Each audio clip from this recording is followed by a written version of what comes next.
En esta época de inteligencia artificial, sé que usted es especialista, Sí. pero no hemos construido todavía una propuesta de cómo vamos a traducir toda esta exigencia en la calidad educativa. ¿No ha llegado el momento de revolucionar el aula? No, bueno, por supuesto que ha llegado el momento de revolucionar el aula y justamente la tecnología es la que te va a permitir dar este paso tremendo que ya no te lo da o sea, el maestro es importante, pero es insuficiente. Por ejemplo, la enseñanza del idioma inglés tienes que hacerlo a través de plataformas digitales. Porque si nos esperamos a preparar 200,000 maestros, pues no los vamos a tener. Pero justo la pandemia ayudó muchísimo en todos estos temas de enseñanza a distancia. Entonces creo que ahí tenemos que aprovechar. México no ha hecho un programa de darse cuenta que con la pandemia perdimos 2 años prácticamente académicos. Y no hemos hecho un programa como lo hicieron otros países para ver cómo van a regularizar a los estudiantes con esa pérdida académica. La tecnología es fundamental, pero seguimos, hubo un retroceso este sexenio en acceso a Internet. O sea, cuando llega el presidente Andrés Manuel, decía SST 100,000, ponle 80,000. 80,000 sitios conectados, primarias, secundarias, centros de salud, lo que sea. Había una red, por ejemplo, que conectaba a todas las universidades, NIVA. Todo eso lo desapareció este gobierno y habló de tener una nueva red, México Conectado. Y ya el presidente reconoció que no se dio, lo iba a hacer la CFE, están tratando de poner antenas, ya se fue. Y no tenemos acceso a Internet. Entonces, mucho de la inteligencia artificial que yo hoy contaba sí tiene que ver con matemáticas. Pero además el Senado tiene que regular el tema, porque también el propio mundo no sabe qué hacer con la inteligencia artificial. De hecho, pues varios expertos han dicho que paremos hasta que tengamos claro que sí y que no, ¿no? Usted ha visto en su gira un país muy diverso. Muy. Han dicho algunos que somos un país sobrediagnosticado. Ya sabemos cuáles son nuestros grandes problemas nacionales, pero luego de repente queremos ir sin agenda a todos. ¿Usted qué problema sería el centro de su atención para las políticas públicas? Sé que hay muchos, pero hay uno que... Creo que ahorita es seguridad. O sea, no puede haber desarrollo económico si no le entramos a la seguridad. Te voy a poner un ejemplo de lo que pasa con la capacidad de la delincuencia organizada. 1 kilo de precursores del fentanilo te vale $100. En la India, en China, $100. Si tú lo conviertes a dinero, eso te puede valer 1.6 millones de dólares. Por lo tanto, o sea, yo que soy empresaria o quien le entiende al negocio, ¿qué producto te da ese valor?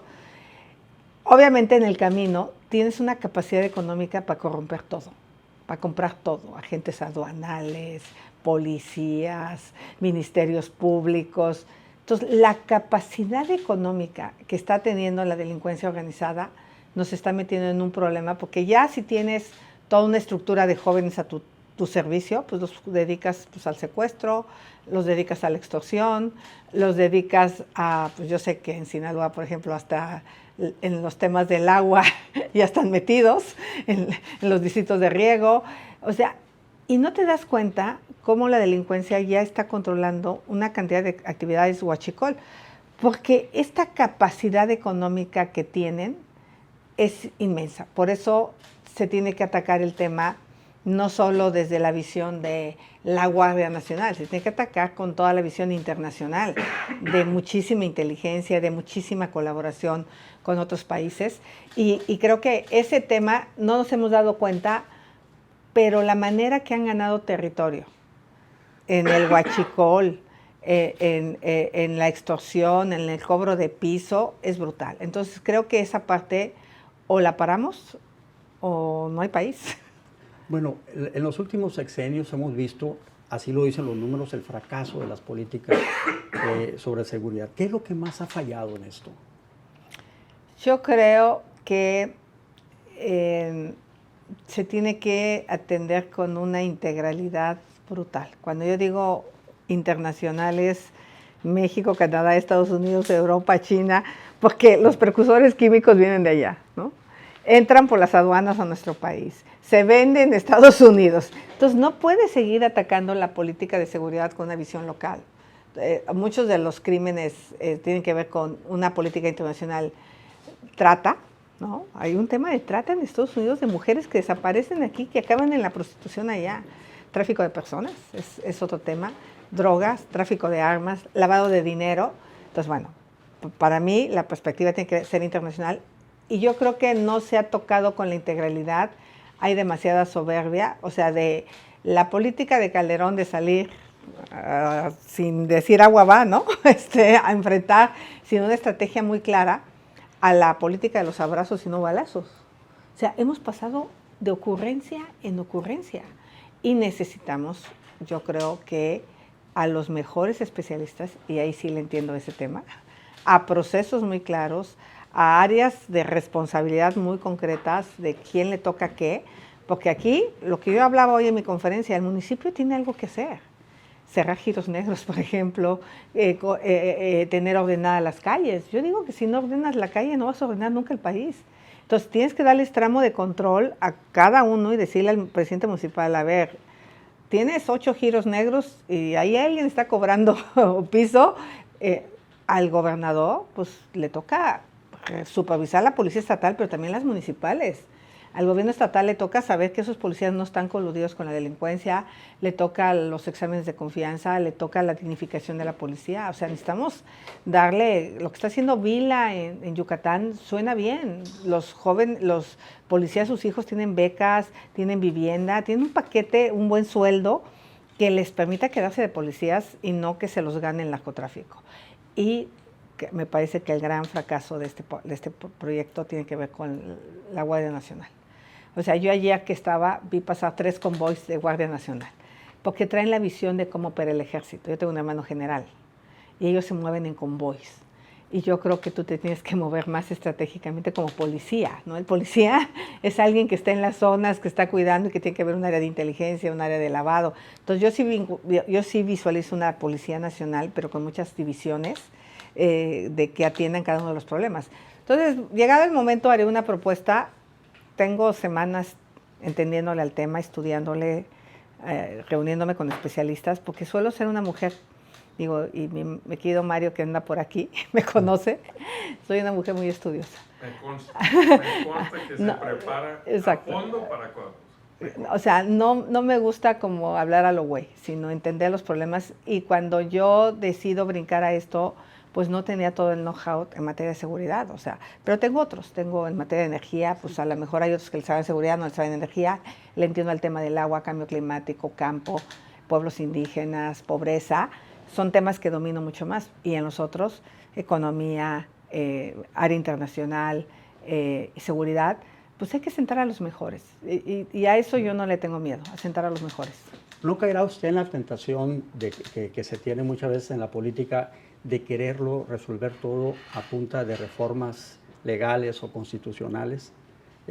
Como senadora, ¿qué trae algún proyecto que tenga que ver con una reforma constitucional importante?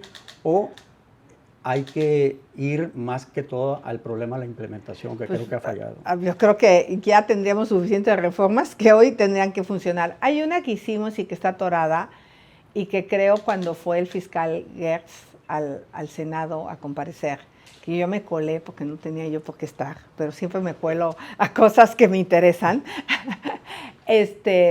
habló de la justicia cívica. Para mí es el tema donde empiezas a poner límites abajo. Y hemos abandonado la justicia cívica. ¿Por qué en Estados Unidos tú cruzas y no tiras basura, no te pasas velocidad? Porque sabes que hay reglas que se respetan. Entonces necesitamos que esa justicia cívica funcione en nuestro país. Tú no puedes seguir mandando, el 80% de los delitos en el país tienen que ver con infracciones, o sea, con menos de 10,000 pesos el delito. El 80%.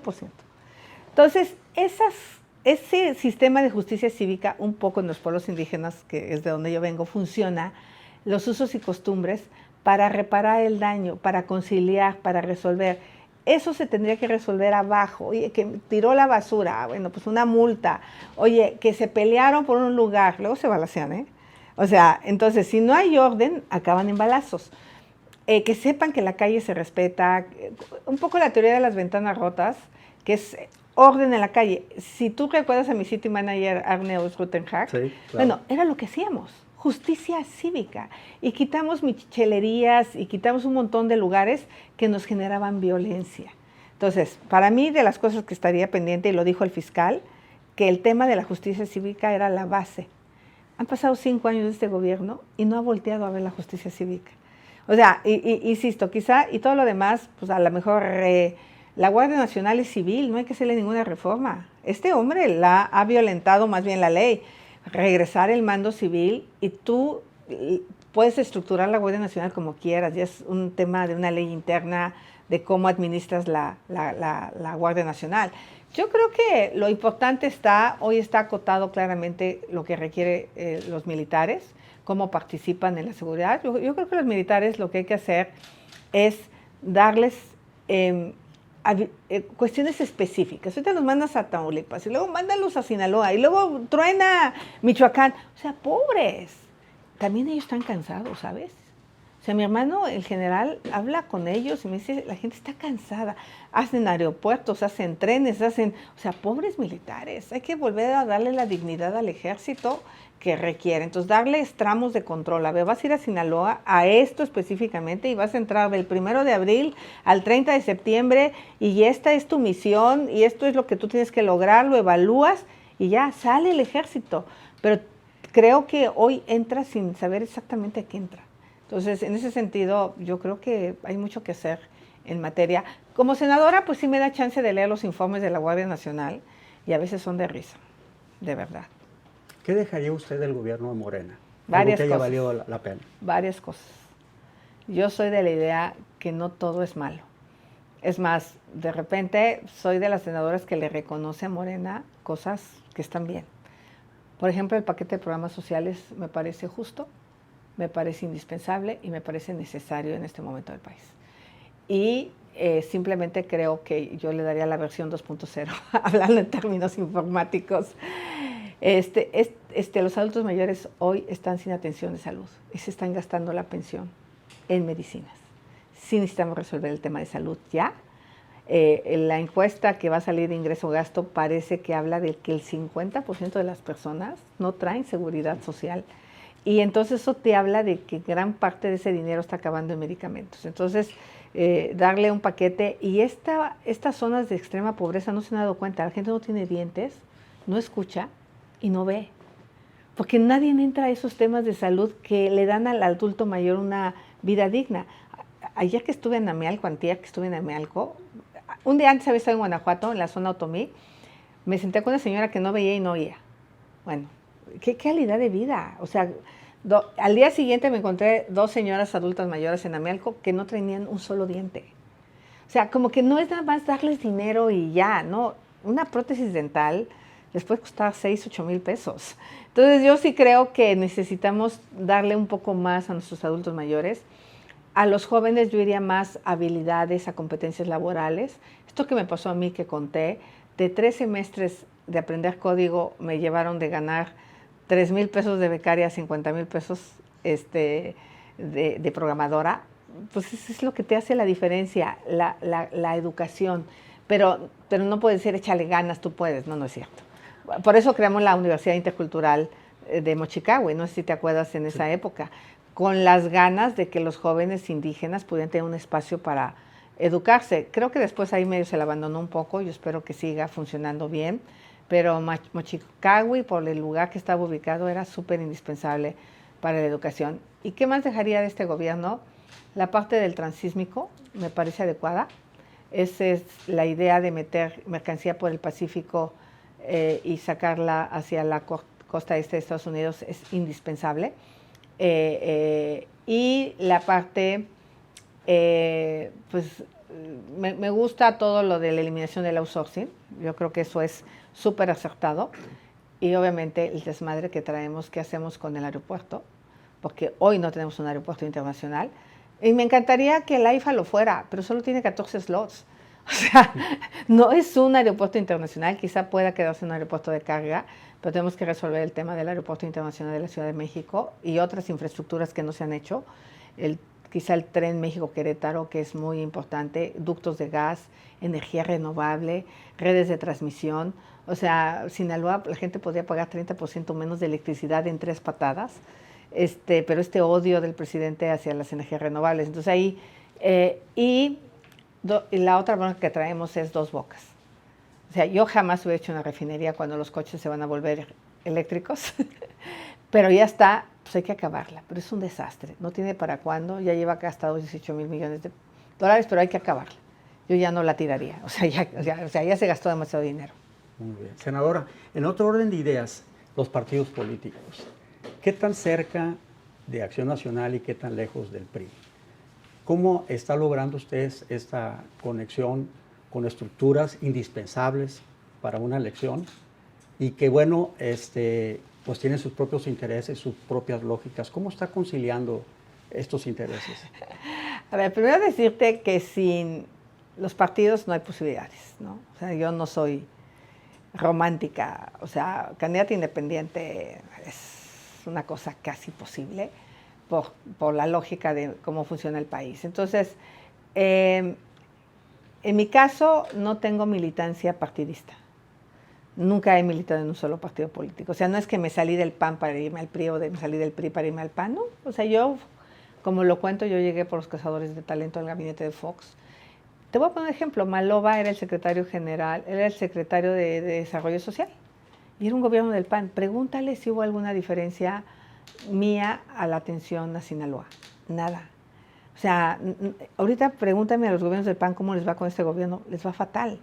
Entonces, en ese sentido, creo que los priistas saben que yo los traté muy bien cuando fui gobierno. Nunca diferenciaba nada. Entonces, hay muchos priistas que les caigo bien, que me quieren bien, que han sido gobernadores y que conocieron mi trabajo de verdad impecable en pueblos indígenas.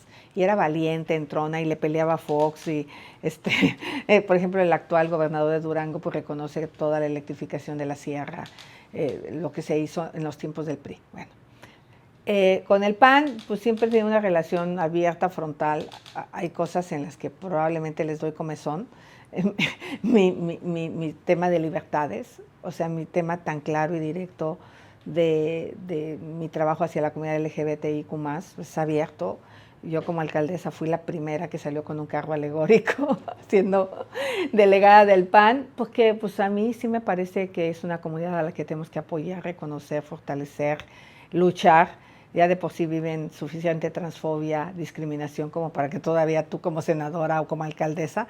Entonces, en ese sentido, creo que el PAN me acabó reconociendo, respetando, porque nunca dije una cosa y hice otra, ¿no? Siempre les dije, yo soy así. En el tema de las mujeres, pues bueno, ya eso está en las leyes y no está a debate. O sea, y lo que yo también digo es hay que apoyar a las que sí quieren tener los hijos. Porque las que quieren tener los hijos, no hay estancias infantiles, no hay escuelas de tiempo completo, los empresarios las despiden cuando salen embarazadas, no manchen. Entonces, ¿cómo quieren que la mujer se eche el boleto? Ok, no puedes interrumpir tu embarazo, pero tampoco te apoyamos. Entonces, yo sí creo que tiene que haber todo un paquete de apoyo hacia las mujeres. Bien, con el PRD, pues de alguna manera, pues yo me formé un poco en la izquierda, que ahora los trotskistas dicen que no, pero pues sí estuve ahí un rato. Porque yo tenía esta lucha social de reducir desigualdad y creía que era por ahí, pero tenía 18 años, o sea, no funcionó.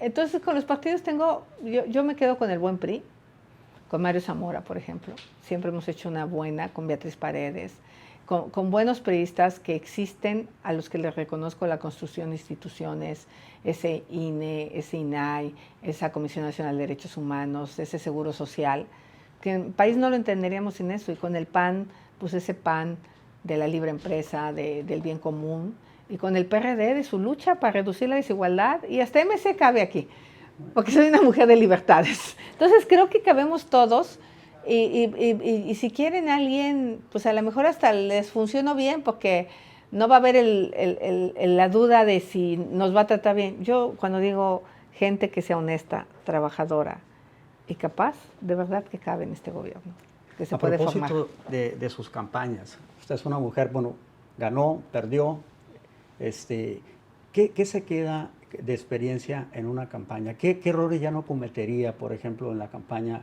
de Hidalgo? Yo creo que en Hidalgo no se cometió ningún error, la verdad. La verdad, yo estoy convencida que esa campaña la gané. Pero pues en ese entonces no tenía yo la posibilidad de las redes sociales que hoy sí tengo. Si a pesar de eso logré pasar de 6 a 42 puntos, te habla de una locura que sucedió en Hidalgo, ¿eh? Faltó cuidar la elección, pero ante eso... Ahí estaría una elección, por ejemplo. Pues sí, por eso te digo que ahorita yo tengo 156,000 voluntarios y 40,000 en Xochilovers, 200,000. De esos que ya están en mi base de datos de tu servidora, no de los partidos, si yo les digo váyanse a cuidar una casilla, lo van a hacer. Si yo les, no, o sea, porque ahora hay como todo un tema ciudadano que en ese entonces yo no tuve la capacidad, lo había, pero no tuve la posibilidad tecnológica de agruparlos y de ayudarlos. No le tengo rencor al PRI. Yo no estoy enojada con el PRI. La verdad, yo creo que eso me enseñó que tú te puedes caer y te puedes levantar. Y si tienes una convicción de servicio, sales adelante. O sea, creo que mi mayor enseñanza de esa campaña fue la capacidad que tengo de resiliencia para derrotar y ganar nuevamente y sacudirme en chinga y órale, a lo que sigue. O sea, y me pasa con el presidente. El presidente me madrió un día sí y un día no. Y él quisiera que yo me deprimiera y me pusiera a llorar. Y o sea, qué malo que usó mis empresas, porque además sí soy una empresaria desde el 92. Fui empresaria del año 95. Era muy chingona cuando llegué al gabinete. O sea, ¿qué quieren? ¿Que deje de ser empresaria y me ponga a hacer negocios en el gobierno? Y entonces es mejor bien visto que los hijos vivieran en su casa de Houston sin tener de dónde vivir. O sea, yo te puedo decir de qué viven mis hijos. Mis hijos trabajan en la empresa, mi marido trabaja en la empresa, le chingamos todos los días, instalamos aire acondicionado. O sea, eso no es un delito. O sea, entonces el presidente trata de decir, esta maldita empresaria de vender gelatinas se convirtió en una empresaria exitosa. Pues sí, ojalá más mexicanos lo lograran. Entonces, ese día, pues sí me sentí un poco triste, la verdad, lo reconozco, me pegó. Pero ¿sabes qué me pegó? Mis clientes. Porque mis clientes, ¿qué vela en el entierro tienen? Pero dije, no, el presidente quiere que yo me deprima la chingada. Órale, vámonos. A propósito de la política que ha perdido esa capacidad de generar esperanza, creo que se percibe en algunos sectores, ¿cómo decirle a un país con tantos rezagos que deba de tener esperanza en un nuevo gobierno? Nunca voy a hablar desde el privilegio. No hay manera que lo haga. O sea, cada cosa o sea, y ya lo hice con Fox. O sea, yo pude haber llegado acomodádome, como lo hizo Adelfo Regina ahorita con AMLO, que tiene la oficina cerrada hace 3 años, que le quitó el programa de infraestructura. No, yo cuando llegué con Ford le dije, a ver, vinimos a hacer cosas distintas. O me da dinero o me voy de su gobierno. O sea, había que electrificar a 2 millones de personas. O sea, yo estoy consciente de lo que hay que hacer. Obviamente el presupuesto es limitado, pero si además haces todo para que no llegue la inversión, porque no generas certeza jurídica, porque no hay energía limpia, porque no tomas las provisiones de infraestructura necesarias con el nearshoring, o sea, el nearshoring es la mejor oportunidad en décadas para México. Y este gobierno la va a tirar a la basura por su visión obtusa. Entonces, yo lo que sí creo es que hay esa posibilidad y que basta quitar, o sea, este gobierno ni picha, ni cacha, ni deja batear.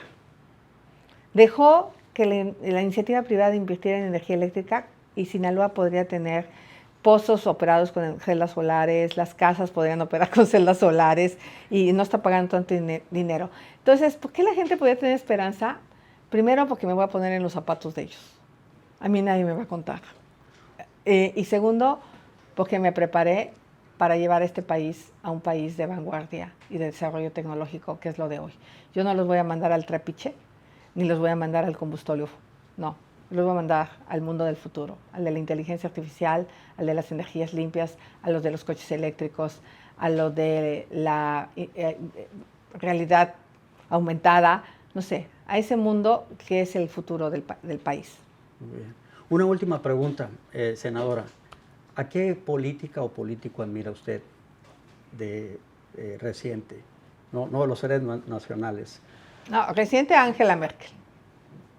por Sí. chingona, Sí. por plantada, por ser una mujer fuerte, dura, que llevó a Alemania a un desarrollo impresionante. O sea, me gusta Ángela, se parece mucho, es una mujer de ciencia. Yo tengo una familia, tengo un marido, tengo unos hijos, creo mucho en la familia. Es mi soporte finalmente. Entonces creo que no está peleado ser una mujer poderosa con ser una mujer de familia. Y la vida de Angela Merkel me gusta por su eficacia y por su vida. Muy bien, pues muchas gracias, senadora. ¿Algo que quiera añadir? Decirle a Sinaloa que le va a ir bien con el Frente Amplio por México. Le va a ir mejor que como les va ahorita.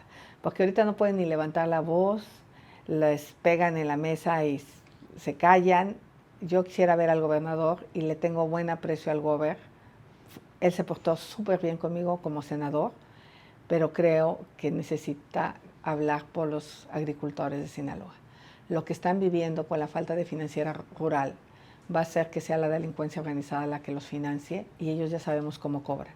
Lo que están viviendo al no tener ese subsidio justo que deben de tener, porque se lo dan otros países a sus agricultores, no se da cuenta de lo que podría lograr con Sinaloa si le reclamara al presidente ese pedazo. Pero como el presidente no se lo va a dar, si yo llego a donde él sabe que voy a llegar, yo sí se lo voy a dar a Sinaloa.